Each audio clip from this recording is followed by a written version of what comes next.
चंबा है वो आपका किस राज्य में आएगा, वो आपका किस में आएगा, हिमाचल प्रदेश में आएगा। इसे कला की क्या कहा जाता है, घाटी भी कहा जाता है। अब देखेंगे यहाँ पर नामकरण। एक राजा कौन थे, साहिल वर्मन नाम के राजा थे, जिनकी पुत्री का नाम क्या था, चंपावती था। और चंपावती के नाम पे ही इस नगर का नाम क्या पड़ा, चंपापुरी पड़ा।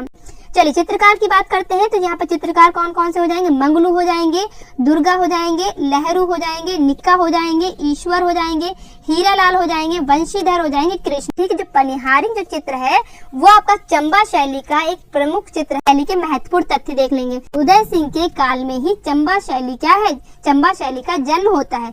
लेकिन उम्मेद सिंह के गद्दी पर बैठने से चंबा की चित्रकारी में एक नवीन अध्याय मिला।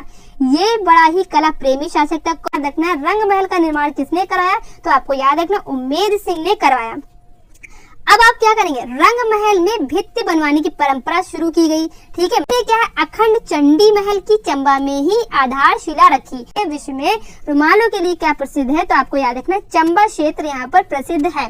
ठीक है, चंबा शैली में जो आपके भित्ति चित्र मिलते हैं उनको प्रकाश में लाने का श्रेय किसे जाता है, एनसी मेहता को जाता है। चंबा शैली के सर्वाधिक चित्र जो है वो आपके किस संग्रहालय में संग्रहित है, तो आपको याद रखना भूरी संग्रहालय में संग्रहित है। ठीक है, तो भूरी सिंह संग्रहालय चंबा में ही है। और इसके अलावा भूरी सिंह संग्रहालय में संग्रहित है। इसके अलावा आपके राष्ट्रीय संग्रहालय नई दिल्ली, उसमें भी आपको किसके, चंबा शैली के चित्र मिल जाते हैं। अब हम देखेंगे चंबा शैली की यहाँ पर हम लोग विशेषता यहाँ पर देखेंगे। ठीक है, चंबा शैली लोक कला से प्रेरणा पाकर विकसित हुई। अभी चंबा के चित्र में क्या है, बारीक और कोमल रेखाओं का प्रयोग किया गया है। चंबा में मानव आकृतियां प्राय कैसी बनाई गई, खड़ी बनाई गई। जो आपकी मानव आकृतियां बनी है वो किस पोजीशन में बनी है, वो खड़ी अवस्था में बनाई गई। मुख्य विषय कौन कौन से हो जाएंगे, तो इसमें भी आपको धार्मिक चीजों के आधार पर चित्र मिल जाते हैं। जैसे कि इसमें भी आपको महाभारत है, रामायण है, भगवत गीता है, भगवत पुराण है, दुर्गा सप्तशती है। तो इन सब विषयों पे चित्र आपको मिल जाते हैं।